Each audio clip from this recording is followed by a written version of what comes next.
അന്നത്തേതിനു ശേഷം വീട്ടിലെ അന്തരീക്ഷം തന്നെ മാറി മറിഞ്ഞു. കാർമേഘങ്ങൾ മാറി വെയിൽ പരന്നതുപോലെ വീട്ടിലെ വാടിയ മുഖങ്ങളിൽ ഒരു പ്രകാശം വന്നു ചേർന്നു. രാഘവൻ നായർ വർഷങ്ങൾക്ക് ശേഷം സമാധാനത്തോടെ ഉച്ചയുറക്കമുറങ്ങി. നിതിൻ അർച്ചനയുടെ കളിപ്പാവയായിരുന്ന പഴയ നിതിനിൽ നിന്ന് മാറി മായയുടെ ഇഷ്ടങ്ങൾ ചോദിച്ചറിയുന്ന ഒരു സഹോദരനായി മാറി. അർച്ചനയ്ക്ക് മനസ്സിലായി താൻ പണിതുയർത്തിയ കോട്ടകൾ തകർന്നു തുടങ്ങിയിരിക്കുന്നുവെന്ന്. അവൾ ആകെ നിശബ്ദയായി. ദിവസങ്ങൾ കടന്നുപോയി.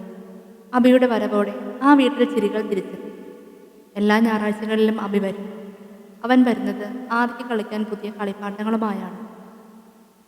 ആദ്യം ആദിക്ക് അബിയെ വലിയ വിശ്വാസമില്ലായിരുന്നു. അജ്ഞാതമായ പേടിയോടെ അവൻ മായയുടെ സാരത്തുമ്പിൽ ഒളിക്കുമായിരുന്നു. എന്നാൽ അബി ഒട്ടും ധൃതി കാണിച്ചില്ല. അവൻ തറയിലിരുന്ന് ആദിയോടൊപ്പം കളിപ്പാട്ടങ്ങൾ നിരത്തി വെച്ചു. ആദിയുടെ കുസൃതികൾക്ക് വലിയൊരു കൂട്ടുകാരനായി അബി മാറി. ഒരു ദിവസം വൈകുന്നേരം മുറ്റത്ത് ആദിയെ തോളിലിരുത്തി അബി നടക്കുന്ന മായ ജാലകത്തിലൂടെ നോക്കി നിന്നു.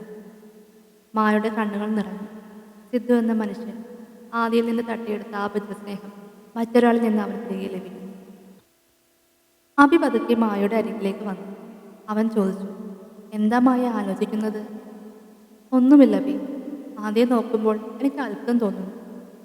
നീ അവനെ സ്നേഹിക്കുന്നത് കണ്ടാൽ ആർക്കും തോന്നില്ല നിങ്ങൾ അച്ഛനും മകനുമല്ലെന്ന്. അബി മായയുടെ കൈകൾ ചേർത്ത് പിടിച്ചു. മായ, സ്നേഹത്തിന് ആധികാരികത വേണം. അതിന് വേണ്ടത് കരുതൽ മാത്രമാണ്. നിന്റെ ഭൂതകാലത്തെ മാറ്റാൻ എനിക്ക് കഴിയില്ല. പക്ഷേ നിന്റെയും ആദിയുടെയും ഭാവി എൻ്റെ ഉത്തരവാദിത്തമാണ്. വിവാഹത്തിനായുള്ള ഒരുക്കങ്ങൾ തുടങ്ങി. നീതുവും മനുവേട്ടനും വിവാഹത്തിൻ്റെ കാര്യങ്ങൾക്കായി ഓടി നടന്നു. നീതുവിൻ്റെ ജീവിതത്തിൽ സംഭവിച്ച മാറ്റം അവളിൽ വലിയൊരു പക്വത വരുത്തിയിരുന്നു. മായയോടൊപ്പം ഷോപ്പിങ്ങിന് പോകുമ്പോൾ നീതു പറഞ്ഞു, മായെ, ജീവിതം ഒരു വട്ടം കൂടി തുടങ്ങാൻ കിട്ടുന്നത് വലിയൊരു ഭാഗ്യമാണ്. മനുവേട്ടൻ എനിക്ക് നൽകുന്ന സ്നേഹം ഞാൻ സ്വപ്നത്തിൽ പോലും വിചാരിച്ചതല്ല. നിനക്ക് അബിയെ കിട്ടിയത് നിന്റെ ത്യാഗത്തിനുള്ള പ്രതിഫലമാണ്. വിവാഹത്തിനുള്ള സാരി തിരഞ്ഞെടുക്കാൻ പോയപ്പോൾ മായയ്ക്ക് വലിയ ആഡംബരമൊന്നും വേണ്ടായിരുന്നു. പക്ഷേ അബി നിർബന്ധിച്ചു. മായെ, നീ അന്ന് അണിഞ്ഞതിനേക്കാൾ ഭംഗിയുള്ളത് ഇന്ന് അണിയണം. ഇന്ന് നിന്റെ മാത്രം ദിവസമാണ്. മായ ആ സ്നേഹത്തിന് മുന്നിൽ തല കുനിച്ചു. അർച്ചന അപ്പോഴും ദൂരെ നിന്ന് എല്ലാം വീക്ഷിക്കുന്നുണ്ടായിരുന്നു. പക്ഷെ അവൾക്കിപ്പോൾ എതിർക്കാൻ സാധിക്കുമായിരുന്നില്ല. രാഘവൻ നായർ തന്നെ കാര്യങ്ങൾ നിയന്ത്രിക്കാൻ തുടങ്ങി. അർച്ചനയുടെ വാചകമടിക്ക് അവിടെ ഇടമില്ലാതായി. അവൾ തൻ്റെ മുറിയിലേക്ക് ഒതുങ്ങി അധികാരമൊഴിഞ്ഞ ഒരു ചക്രവർത്തിയെപ്പോലെ ആ വീടിൻ്റെ മൂലയിൽ അവൾ നിശബ്ദയായി. വിവാഹ ദിവസത്തിൻ്റെ പുലരി വന്നെത്തി. അന്ന് രാവിലെ ആകാശത്തിന് പ്രത്യേകമായൊരു തെളിച്ചമുണ്ടായിരുന്നു. തുളസിത്തറയിൽ വിളക്ക് തെളിയിച്ച ശേഷം മായ കണ്ണാടിക്ക് മുന്നിൽ നിന്നു. ലളിതമായ കസവ് സാരിയിൽ അവൾ അതീവ സുന്ദരിയായിരുന്നു. ആദ്യ പുതിയ ഉടുപ്പൊക്കെ ഇട്ട് ഒരു കുഞ്ഞു രാജകുമാരനെ പോലെ മായയുടെ അരികിൽ നിന്നു.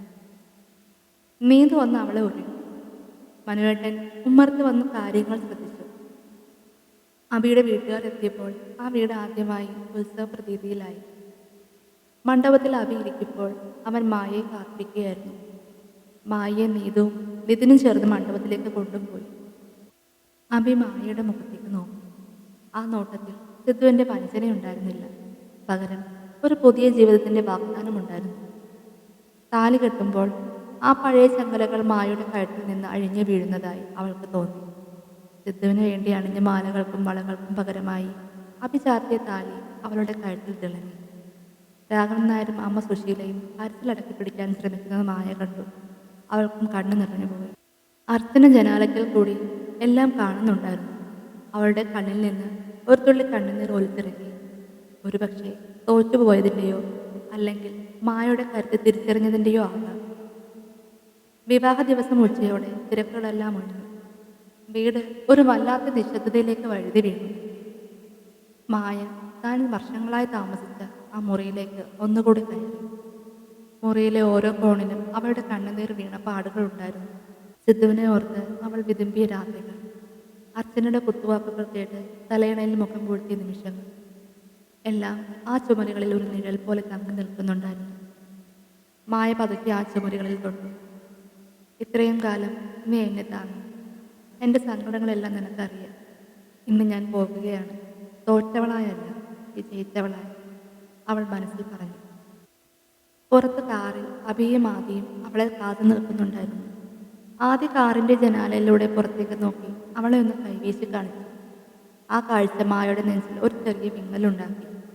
പക്ഷെ അതൊരു സങ്കടത്തിൻ്റെ വിങ്ങലായിരുന്നില്ല. പകരം താൻ ഇത്രയും കാലം കൊണ്ടു നടന്ന ഭാരമെല്ലാം ഇറക്കി വയ്ക്കാൻ പോകുന്നതിൻ്റെ ആശ്വാസമായിരുന്നു. അവൾ മുറിയിൽ നിന്ന് പുറത്തിറങ്ങി. ഉമ്മറത്ത് അച്ഛൻ രാഘവൻ നായർ ഉണ്ടായിരുന്നു. അദ്ദേഹം മായയുടെ മുഖത്തേക്ക് നോക്കി. അദ്ദേഹത്തിൻ്റെ കണ്ണുകളിൽ സങ്കടവും സന്തോഷവും ഒരുപോലെ തിളങ്ങുന്നുണ്ടായിരുന്നു. മോളെ, അദ്ദേഹം ശബ്ദമിടറിക്കൊണ്ട് വിളിച്ചു. മായ അദ്ദേഹത്തിൻ്റെ അരികിൽ ചെന്ന് മുട്ടുകൊത്തിയിരുന്നു ആ പാദങ്ങളിൽ തല ചായ്ച്ചു. പഴയ സിദ്ധുവിൻ്റെ ഭാര്യയായിരുന്നപ്പോഴല്ല, ഇപ്പോൾ ഒരു പുനർജന്മം ലഭിച്ച മകളായി അവൾ അച്ഛൻ്റെ നെഞ്ചിലേക്ക് മുഖം ചേർത്തു. അച്ഛാ, ഞാൻ പോകും. ഇത്രയും കാലം എന്നെ സഹിച്ചതിന്, എനിക്ക് വേണ്ടി വേദനിച്ചതിന് ക്ഷമിക്കണം. രാഘവൻ നായർ അവളുടെ തലയിൽ തലോടി. നീ എന്തിനാ മോളെ ക്ഷമ ചോദിക്കുന്നത്? നീ അനുഭവിച്ച വേദനകൾക്കൊന്നും ഞാൻ സാക്ഷിയായിരുന്നു. ഇനി നീ സമാധാനമായി ജീവിക്കണം. ആദിയെയും അഭിയെയും ചേർത്ത് പിടിച്ച് നിന്റെ ജീവിതം നീ തന്നെ പടുത്തുയർത്തണം. അച്ഛൻ അത്രയും പറഞ്ഞ് കണ്ണു തുടച്ചു. അമ്മയെ നോക്കി മായ വിതുമ്പി. അമ്മയോട് എന്താ പറയേണ്ടതെന്ന് എനിക്കറിയില്ല. ഒരമ്മയുടെ വേദന മനസ്സിലാക്കാൻ ഇന്ന് എനിക്ക് കഴിയും. ഒന്നും അറിയാഞ്ഞിട്ടല്ല അമ്മേ എൻ്റെ അവസ്ഥ അങ്ങനെ ആയിപ്പോയി. എനിക്കും എൻ്റെ മകനും നിങ്ങൾ നല്ലൊരമ്മ തന്നെയായിരുന്നു. അത്രയും പറഞ്ഞു കഴിഞ്ഞപ്പോൾ കെട്ടിപ്പിടിച്ച് കരയുന്ന മായയെയും അമ്മയെയും നിതിൻ ആശ്വസിപ്പിച്ചു. മായ തുടർന്നു. നിതിനേട്ട, ഈ ലോകത്തിലെ ഏറ്റവും നല്ല സഹോദരൻ നീയാണ്. അത് കേട്ട് നിതിൻ്റെ കണ്ണു നിറഞ്ഞു. നീ പോയിട്ട് വാ മായേ, എന്നും ഞാനുണ്ടാകും, ഞങ്ങളുണ്ടാകും. സങ്കടത്തെ പിടിച്ചു നിർത്തി നിതിൻ പറഞ്ഞു. അപ്പോഴാണ് അച്ഛന് ദൂരെ ഒരു തൂണിന് മറവിൽ നിന്ന് അവരെ നോക്കുന്നത് കണ്ടത്. മായ അവളെ നോക്കി. ഒരു നിമിഷം അവരുടെ കണ്ണുകൾ തമ്മിൽ ഉടക്കി. മായയുടെ കണ്ണുകളിൽ അർച്ചനയോട് വെറുപ്പില്ലായിരുന്നു. ഒരുപക്ഷെ അർച്ചനയെന്ന തടസ്സമില്ലായിരുന്നെങ്കിൽ താൻ ഇത്രയും കരുത്തുറ്റവളാകില്ലായിരുന്നു എന്ന തിരിച്ചറിവ് മായയ്ക്കുണ്ടായിരുന്നു. മായ അർച്ചനയെ നോക്കി ഒരു ചെറു പുഞ്ചിരി സമ്മാനിച്ചു. അർച്ചന ഞെട്ടിപ്പോയി. ആ പുഞ്ചിരിയിലുണ്ടായിരുന്ന സമാധാനം അർച്ചനയുടെ ഉള്ളിൽ കുറ്റബോധത്തിൻ്റെ തീ കോരി. ഇറങ്ങുവാ നാത്തൂനെ, മായ അവളെ നോക്കി കൈവീശിക്കൊണ്ട് പറഞ്ഞു. അത് കേട്ടപാടെ അർച്ചന മായയുടെ അടുത്തേക്ക് വന്നു. അവളുടെ രണ്ട് കൈയിലും പിടിച്ച് അർച്ചന പറഞ്ഞു, സോറി മായ. അവളുടെ കണ്ണ് നിറഞ്ഞിരുന്നു. അത് കേട്ടപ്പോൾ മായയ്ക്ക് വിഷമവും ആശ്വാസവും തോന്നി. സാരമില്ല, എത്ര പിണങ്ങിയാലും നീ എൻ്റെ ഒരേ ഒരു നാത്തൂനല്ലേ. അതും പറഞ്ഞ് രണ്ടാളും ചിരിച്ചു. നിതിനും അതൊരാശ്വാസമായി തോന്നി. നീതുവിനോടും മനുവേട്ടനോടും യാത്ര ചോദിച്ച ശേഷം അവൾ പതുക്കെ മുറ്റത്തേക്ക് നടന്നു. അബി കാറിൻ്റെ ഡോർ തുറന്ന് അവൾക്കായി കാത്തു നിന്നു. ആദി അബിയുടെ മടിയിൽ കയറിയിരിക്കുകയായിരുന്നു. മായ അബിയുടെ അടുത്തേക്ക് നടന്നപ്പോൾ ഒരു മരുഭൂമിയിൽ നിന്ന് പച്ചപ്പുള്ള കാട്ടിലേക്ക് എത്തിയതുപോലെ അവൾക്ക് തോന്നി. അബി അവളെ നോക്കി.